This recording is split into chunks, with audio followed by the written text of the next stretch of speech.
कश्मीर में टुनटुनी चिड़िया अपनी सास पति और 2 बेटियों के साथ रहती थी। टुनटुनी का पति मिठाई की दुकान चलाता था। उसकी दुकान पर तरह तरह की मिठाइयाँ बिकती थी, जिसे बड़ी मेहनत से टुनटुनी बनाया करती थी। टुनटुनी की बहन पिंकी एक दिन अपने पति के साथ उसके घर आती है। अरे दीदी, धन्यवाद जो आप मेरे घर आई। पूरे 2 साल बाद मैं आपसे मिल रही हूँ। आप तो पहले से भी ज्यादा खूबसूरत लग रही हैं। मैं खूबसूरत हूँ। हर महीने मैं ब्यूटी पार्लर में ढेरों जो पैसे खर्च करती हूँ। तुम्हारी जैसी मैं गरीब मिठाई वाले की बीवी नहीं हूँ, जो मुझे तुम्हारी तरह एक लिपस्टिक के लिए भी तरसना पड़े। मेरे पति का लाखों का बिजनेस है। मैं तो कहती हूँ तुम लोग अपने मिठाई की दुकान बंद करो और मेरे पति का बिजनेस ज्वाइन कर लो। ये मिठाई बेचकर तुम हमेशा गरीब ही रहोगी। तब तक आप लोग कमेंट में बताएं 123 + 123 कितने होते हैं।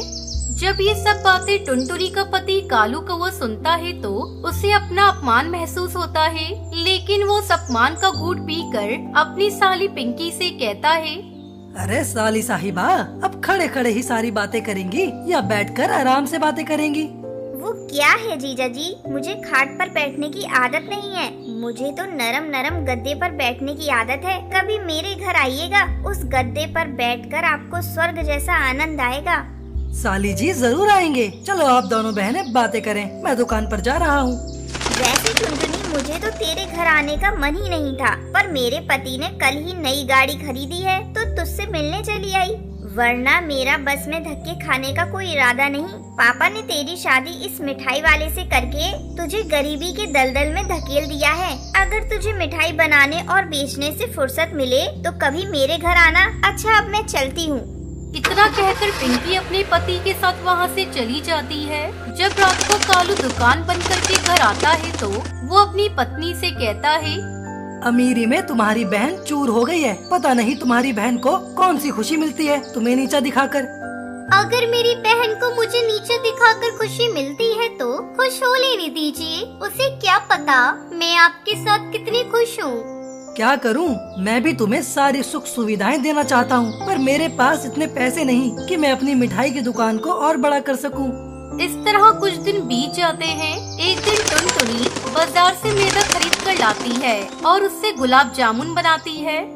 सुनो जी, आज मैंने स्वादिष्ट गुलाब जामुन भी बनाए हैं, वो भी शुद्ध देसी घी में। और मिठाइयों के साथ आज से हम गुलाब जामुन भी बेचेंगे। ठंड के मौसम में सभी गुलाब जामुन बहुत पसंद करते हैं। कालू कौवा रोज की तरह अपनी दुकान खोलता है, लेकिन आज उसके गुलाब जामुन एक ही घंटे में पूरे बिक जाते हैं और ग्राहकों की भीड़ लगी रहती है। आज तो गजब हो गया। तुम्हारा बनाया हुआ गुलाब जामुन ग्राहकों को इतना पसंद आ रहा है कि सभी को बस गुलाब जामुन ही चाहिए। मैं बाजार से और मैदा खरीद कर लाता हूँ। तुम अभी से गुलाब जामुन बनाना शुरू कर दो। धीरे धीरे टुनटुनी के गुलाब जामुन की डिमांड इतनी बढ़ जाती है कि कुछ ही दिनों में उनके पास वो सब कुछ आ जाता है जिसकी उन लोगों ने कल्पना भी नहीं की थी। कालू की छोटी सी मिठाई की दुकान अब बहुत बड़ी हो जाती है। एक दिन टुनटुनी अपने पति से कहती है, सुनो जी, अब हमारे पास पैसों की कोई कमी नहीं है। अपनी दोनों बेटियों को किसी अच्छे स्कूल में डाल दो। हाँ टुनटुनी, तुम सही कह रही हो। अगले दिन ही कालू को वो अपनी दोनों बेटियों का एडमिशन शहर के एक अच्छे स्कूल में करवा देता है। इस तरह गुलाब जामुन बेचकर टुनटुनी अपने परिवार के साथ खुशी खुशी रहने लगती है। नंदनवन जंगल में टूनी नाम की जानी मानी मिठाई वाली रहा करती थी। वो इतनी अच्छी मिठाई बनाती थी कि दूर दूर के जंगल के सब पक्षी उसे खरीदने आते थे। वो जितनी मिठाई बनाती थी शाम तक सब खत्म हो जाती थी। भाइयों, सबको मिलेगी मिठाई। आप लोग लाइन में खड़े हो जाइए और एक एक करके मुझसे मिठाई लीजिए। पहले मुझे मिठाई चाहिए। पहले मुझे मिठाई दो। नहीं, पहले मैं आया हूँ, मैं लूंगा पहले मिठाई। अरे आप लोग इस तरह आपस में मत झगड़िए। बहुत सारी मिठाइयाँ हैं, आप सबको मिलेगी मिठाइयाँ। आप सब लाइन में पहले लग जाइए। पक्षियों की भीड़ देखकर टुन्नू और टूनी बहुत खुश होते हैं। टूनी, तुम बहुत अच्छी मिठाई बनाती हो, इसलिए तो लोग दूर दूर से मिठाइयाँ लेने को आते हैं तुमसे। ये सब तुम्हारी मेहनत का नतीजा है। तुम ईमानदारी से अपना काम करती हो, इसलिए भगवान का दिया हमारे पास सब कुछ है। हाँ, तुम ठीक कह रही हो, ये सब भगवान की ही तो देन है। टूनी की मिठाई की दुकान दिन दुगनी रात चौगनी तरक्की कर रही थी। अब उनके पास दौलत की कोई कमी नहीं थी। इतना पैसा होने के बाद भी टूनी को चैन नहीं था। वो मन ही मन सोचने लगती है, इतनी मेहनत करती हूँ लेकिन पैसे बहुत कम बचते हैं। क्यों न ऐसा किया जाए, लागत भी कम हो और मुनाफा ज्यादा हो। क्यों न मैं तराजू के नीचे एक चुंबक लगा दूं, जिससे मुझे मिठाई कम देनी पड़ेगी और पैसे भी ज्यादा मिलेंगे। ये सोचकर टूनी अगले दिन तराजू में चुंबक लगा देती है। ऐसा करते हुए उसकी सास बबली कबूतरी देख लेती है। बहू, ये तो ठीक नहीं कर रही है, ग्राहकों को तो धोखा दे रही है। तू तो अच्छी तरह से जानती है ग्राहक भगवान का रूप होते हैं और तू भगवान को ही ठग रही है। बहू, ये तू ठीक नहीं कर रही है। जरा से पैसों के लिए तू अपने ग्राहकों को ठग रही है। अगर किसी दिन पकड़ी गई तू तो जाएगी ही जाएगी। मैं भी कहीं मुँह दिखाने लायक नहीं रहूंगी। इतने दिनों की बनी बनाई इज्जत मिट्टी में मिल जाएगी। चुप रहिए माँ जी, आप मेरे काम में दखल अंदाजी मत कीजिए। इस तरीके से मैं और दौलत कमाऊंगी। थोड़े से पैसों के लालच में टूनी की आंखों पर लालच का पर्दा पड़ चुका था। अब टूनी ग्राहकों को मिठाइयाँ कम देती और पैसे पूरे लेती थी। एक दिन टूनी की दुकान पर सुंदरी कौवी मिठाई लेने आती है। अरे टूनी, तू 1 किलो मुझे बेसन के लड्डू दे दे। हाँ हाँ सुंदरी कौवी, अभी देती हूँ। टूनी 1 किलो बेसन के लड्डू तोलकर सुंदरी कौवी को देती है। अरे टूनी, इसका वजन तो कम लग रहा है, जरा फिर से तोलना इसे। अरे सुंदरी कौवी, ये तुम क्या कह रही हो? और तो किसी ने मिठाई कम होने की शिकायत नहीं की। चलो जाओ यहाँ से, मैं बार बार इसे नहीं तोल सकती। चलो हटो, मुझे दूसरे ग्राहकों को भी देखना है। सुंदरी कौवी मिठाई को लेकर दूसरे मिठाई वाले कालू कौवे के पास जाती है। भैया, जरा इसका वजन कर देना तो। बहन, ये मिठाई 750 ग्राम है। मेरा शक सही निकला, ये टूनी तो ठग रही है, लेकिन इसने वजन कम कैसे किया, इसका अभी पता लगाती हूँ। सुंदरी कौवी टूनी को सबक सिखाने का प्लान बनाती है। वो उस मिठाई वाले से उसका तराजू लेती है और टूनी की दुकान के सामने, भाइयों और बहनों, अपनी अपनी मिठाई लेकर मुझसे तौल करवा लीजिए। ये मिठाई वाली हम सबको उल्लू बना रही है।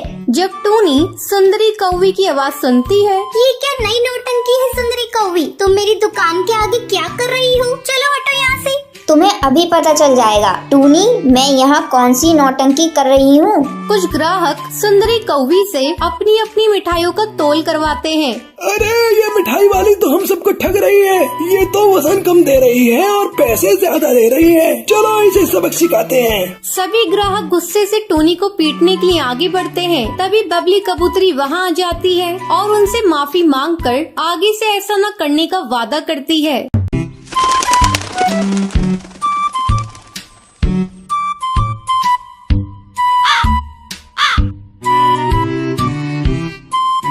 एक जंगल में कल्लू नाम का एक हलवाई था। वो बहुत ही लालची था। वो कद में जितना छोटा था, शरीर से उतना ही मोटा था। उसकी तोंद बड़े मटके के आकार की थी। उसकी मिठाई की दुकान बहुत मशहूर थी। वो मिठाई बेचकर खूब पैसे कमाता था, लेकिन अपने लालची स्वभाव के कारण वो मिठाई में बहुत मिलावट करता था। मिलावटी मिठाई के दाम भी ऊंचे रखता था और किसी भी ग्राहक से ज्यादा पैसे वसूलने की कोशिश करता था। वो लालची होने के साथ साथ बहुत मीठी मीठी बातें करके पक्षियों को उल्लू बनाता था। एक दिन कुछ मिठाई लेने के लिए ग्राहक उसकी दुकान पर आए। तब उसने अपनी तोंद पर हाथ फेरते हुए कहा, आओ टुनटुनी बहन, आओ बहन, सारी की सारी ताजी मिठाइयाँ हैं। लड्डू, बर्फी, जलेबी, बर्फी, पेड़ा, गुलाब जामुन, सब ताजे ताजे हैं। बोलो क्या क्या लोगे, कितना तोलूं? टुनटुनी ने कहा, कल्लू भाई, बड़ी महंगी रहती है तुम्हारी मिठाई। कल्लू हलवाई ने मुस्कुराते हुए कहा, बहन टुनटुनी, ऊंचा दाम अच्छा नाम। ऐसी मिठाई पूरे जंगल में नहीं पाओगे। पेड़े और बर्फी तो बिल्कुल शुद्ध खोए की बनवाता हूँ। कल्लू भाई, ये पेड़ा तो आज का बना हुआ नहीं लगता है। कल्लू हलवाई ने टपाक से कहा। अजी टुनटुनी बहन, ये पेड़े अभी अभी ताजे बने हुए कारखाने से लाया हूँ। खुशबू से अंदाजा लगा लो मेरी बहन। इस प्रकार से वो अपनी बासी मिठाइयाँ भी बेच लेता था। कल्लू मिठाइयाँ बेचकर बहुत पैसे कमा रहा था, फिर भी उसके मन में और लालच आता गया। उसने एक दिन खोए के एक व्यापारी से संपर्क किया जो मिलावटी खोए का व्यापार करता था। हलवाई ने उससे मिलावटी खोया खरीदना शुरू किया। उसे मिलावटी खोया आधे से भी कम दाम में मिल जाता था और वो उससे मिठाई बनाकर बहुत पैसे कमाता था। इस प्रकार वो पक्षियों की सेहत और धन दोनों के साथ खिलवाड़ कर रहा था। कल्लू हलवाई की पत्नी ने एक दिन उसे टोका और कहा, आप ऐसा मत कीजिए, ये मिलावटी खोया आपके लिए बहुत बड़ी मुसीबत खड़ी कर सकता है। कल्लू ने गुस्से में आकर अपनी पत्नी से कहा, तू मेरे काम में टांग बतड़ा, व्यापार में ये सब कुछ करना पड़ता है।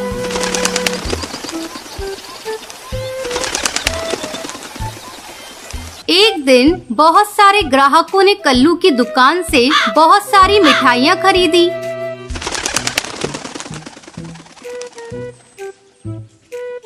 कुछ घंटों के बाद जंगल में बहुत सारे पंछी को फूड पॉइजनिंग हो गई। जिसने कल्लू की भी मिठाई खाई वो सभी बीमार होकर हॉस्पिटल पहुंच गए। ये खबर पूरे जंगल में फैल गई।